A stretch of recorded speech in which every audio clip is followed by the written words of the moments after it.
This is my review of Dr. Stone, Chapter 1, 2, 3, Brain Battle Gambits. And I'd have to start by saying, Jen, you are a freaking god. A god.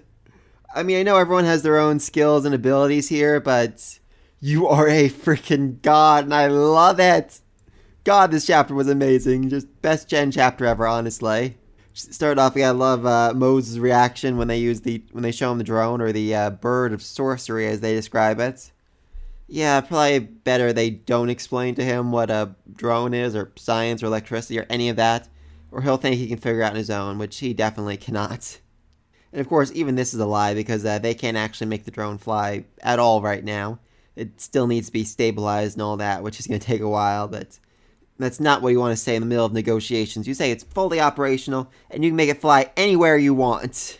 And while Mose was distracted by the flying sorcery bird, Jen managed to get right next to him and use his first manipulation technique. By sitting in the same direction, or standing in the same direction as his target, he's able to foster a sense of solidarity, like they're on the same boat. They're on the same page. They know what they both want the same thing here.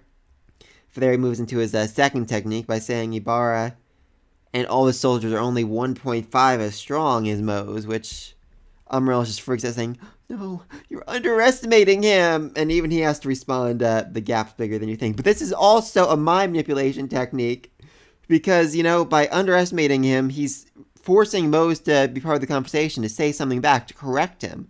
And that gets the dialogue going. Oh, it's so good. It's not working it's starting to work, not entirely though, but even Mose has the question right now. Should I slaughter all of you or kill Ibarra instead? That's the question, I suppose. We also do get confirmation that Ibarra was the one that petrified the Master, which makes a lot of sense. He stole the petrification beam, somehow used it on him, and then he took over the island. Of course, Kurosami doesn't know any of this. And while she's certainly not a match for Mose, like she's strong but not strong enough to take him with the weapon, then he couldn't go against her and Ibarra at the same time, or else she'd get a chance to use the weapon on him, and then he would be killed. If he instead, however, he just went to everyone and said, "Hey, Ibarra petrified the Master a long time ago. You should probably be aware that Kurosami would essentially abandon Ibarra, and then, they lose the petrification beam, so they lose the ability to keep the harem in check, the soldiers in check, and then Mose would lose it all. I'm sure he could build up another harem with his pure raw strength alone, but it'd be too much effort, so right now it just makes more sense to keep the status quo. If, however, he can get the petrification weapon away from Kurosami, that's a whole nother story right there. Because then he can take her out, take Ibarra out, and become the new master of the island. Which Shen's all for, but he has one non-negotiable result. He demands that he hand over the petrification beam to them when they're done. That is non-negotiable. That is an absolute must.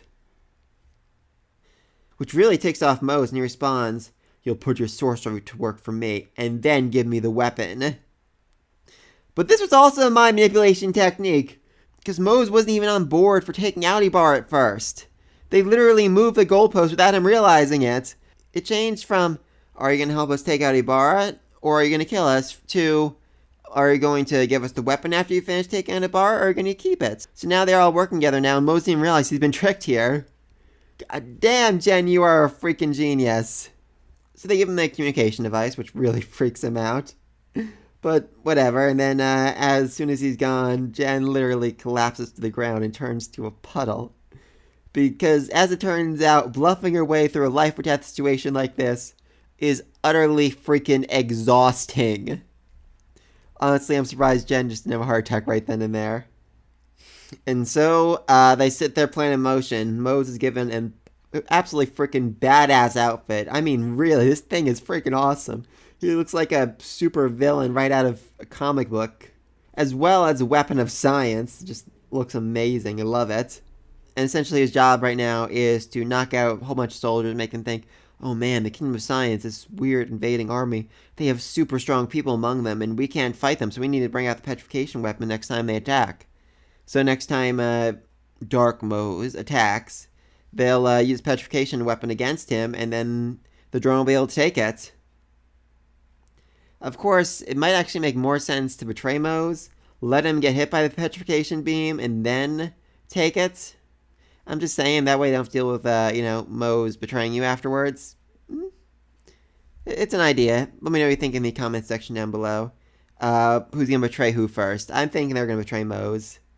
Especially because, they don't actually want to kill Ibarra. That's a big thing. But let me know what you think down below. Be sure to like, subscribe. Until next time. Peace.